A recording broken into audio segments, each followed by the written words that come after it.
Hey everybody, welcome back. It's Joseph for Zenny62.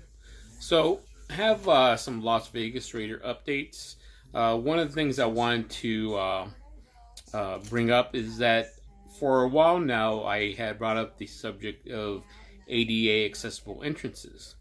And currently, the only ones that were visible and the only ones that anybody ever responded to was the second level ADA entrance, which is the north entry, which is by the lanai doors. Is kind of the main feature, the main entrance of Allegiant Stadium.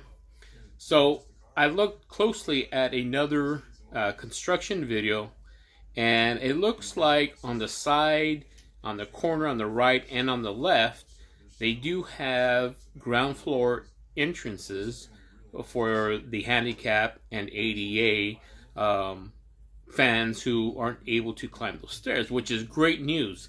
And that's something I was curious about. And if you watched any of the live streams with Zenny, I know that on the south side they had ground floor entrances. But at least from the main entrance, the only one that was visible and the only one that anybody ever responded to me about was the second level ADA entrance. But if you look at closer, today a lot of those barriers were removed. As you know, they were issued a temporary certificate of occupancy, and basically that allows the Raiders to come in and do a punch list to go over what needs to be finalized. And as I mentioned before, and which was reiterated by the Raiders, it allows them to come in and put furnishings in their offices and set up things of that nature. But by no means is it over yet in terms of finalizing the occupancy certificate, or let alone finish with the construction. But having said that, I'm going to post, and you probably see it on screen as I'm talking, that there is ADA entrances on the right and left side, which was the opposite side of the north entrance, but it is on ground floor, and it is the wing on the wing sides of the Raider image store. So basically on the left and right side of the ground floor Raider image store, there is handicapped accessible entrances, which is great. It was speculation if there was going to be an incline that was leading up to the second floor, because there was no ramps or lifts indicated anywhere in the mock-ups or any blueprints. But there is ground floor. Thank God for those who are disabled or unable to climb stairs. There is the ADA accessible entrances on the left and right side of the ground floor Raider image store. And with more Raider news, as you're well aware that in the offseason, Raiders signed Devontae Booker. Unfortunately for Devontae Booker, he came down with the COVID-19 virus. I'm not sure where the Raiders stand with him. I think he's on the reserve list under injury. So we don't know how long he's going to be out, if not indefinitely, for the season. So NFL Network was reporting that it looks like the Raiders will be signing Jeremey Hill. Now, a little bit about Jeremey Hill. He got drafted in 2014 by the Cincinnati Bengals in the second round. Now, Jeremey Hill hasn't played in a couple of years. Some brief statistics: he does have a lifetime career average of 29 touchdowns, at least up to now, for the years he did play. So, obviously, he's a backup plan for Devontae Booker, who wasn't able to at least report to spring to camp, let alone whether or not he's even going to be playing this season because of him contracting the virus. But Jeremey Hill is just, it's a low risk, possibly high reward for the Raiders. It's a 1-year prove-it deal, I suspect. And like I said, they just need bodies in there to kind of take off the load from Josh. And so we'll see where that ends up.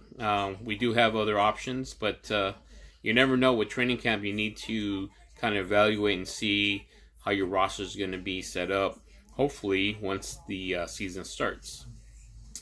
Now, with somewhat related news, so a couple days ago, Zenny had reported in his live stream with regards to Antonio Brown. As we all know by now, Antonio Brown, who was signed by the Raiders and never played for the Raiders, was given an 8-game suspension, and this is after on July 22nd he went off on a Twitter tirade demanding that he get answers, and which is ironic because the week prior to that he confessed on Twitter that he's done with NFL, he's retiring, and then the next week he's complaining that the NFL hasn't resolved his issue that he wants to play. So, unfortunately with Antonio Brown, who knows what's going on?